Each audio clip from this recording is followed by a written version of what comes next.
आखिर क्यों मैंने कुंवारी माँ बनने का फैसला किया? जब प्यार हुआ तो इस बात से कोई फ़र्क नहीं पड़ा कि वो ना मेरे देश का था, ना मेरे मज़हब का, ना मेरी जाति का। पर अब हमारे लिव इन रिलेशनशिप को टूटे 1 महीना ही हुआ था और मैं उसके बच्चे की माँ बनने वाली थी। मेरे सारे दोस्तों को लग रहा था कि मैं पागल हो गई हूँ क्योंकि 21 साल की कुंवारी लड़की जो बच्चा रखना चाहती थी। मुझे भी ऐसा ही लग रहा था मैं पागल हो जाऊंगी। मन ऐसा घबरा रहा था जैसे कुछ बहुत बुरा होने वाला है। पर जो बुरा होना था वो तो हो चुका था। मैं 19 साल की थी जब मुस्तफ़ा से मिली।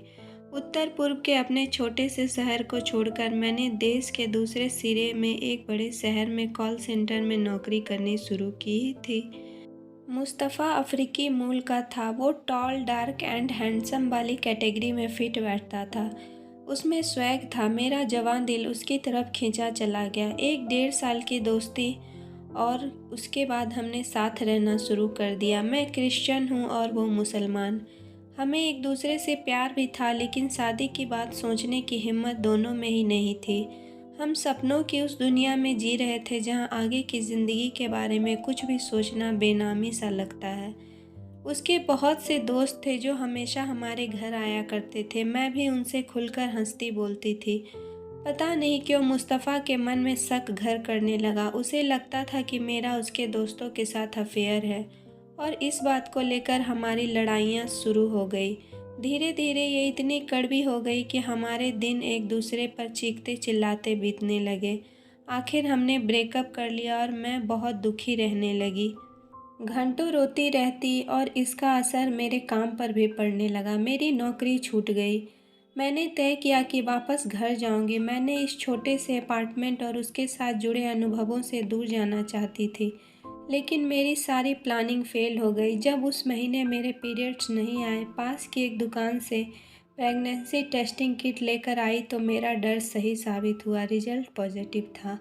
मुस्तफ़ा के साथ रहने के बाद ये दूसरी बार था कि मैं प्रेग्नेंट हुई थी। पहली बार उसके दबाव में मैंने अबॉर्शन करवा दिया था, पर इस बार मैंने मुस्तफ़ा को फ़ोन कर एक कैफ़े में बुलाया। आमने सामने बैठ जब उसे बताया तो मुझ पर ही चिल्लाने लगा कि मैंने सावधानी क्यों नहीं बरती। उसने मुझे सैकड़ों वजहें गिनाई और बच्चा गिराने के लिए मनाने की कोशिश की।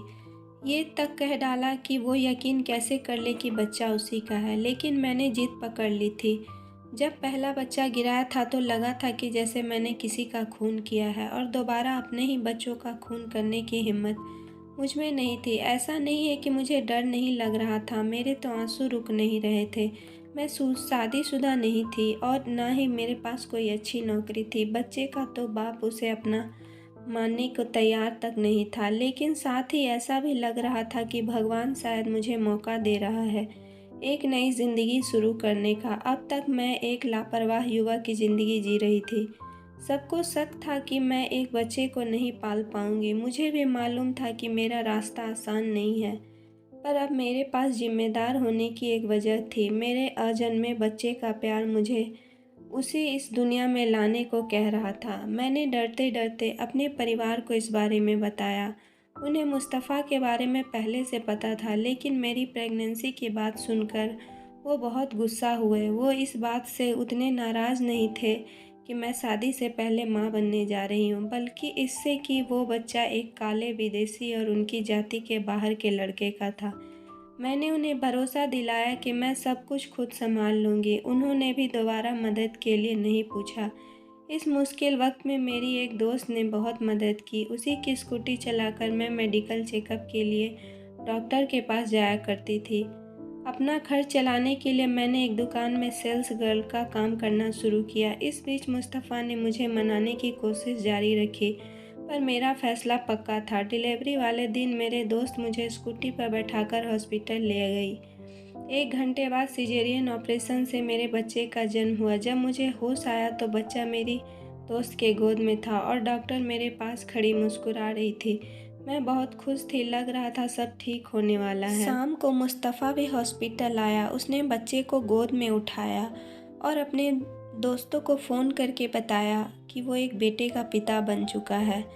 मुस्तफ़ा को इतना खुश देख मैं हैरान रह गई, पर वो अब भी अपने परिवार को इस बारे में बताने की हिम्मत नहीं कर पा रहा था।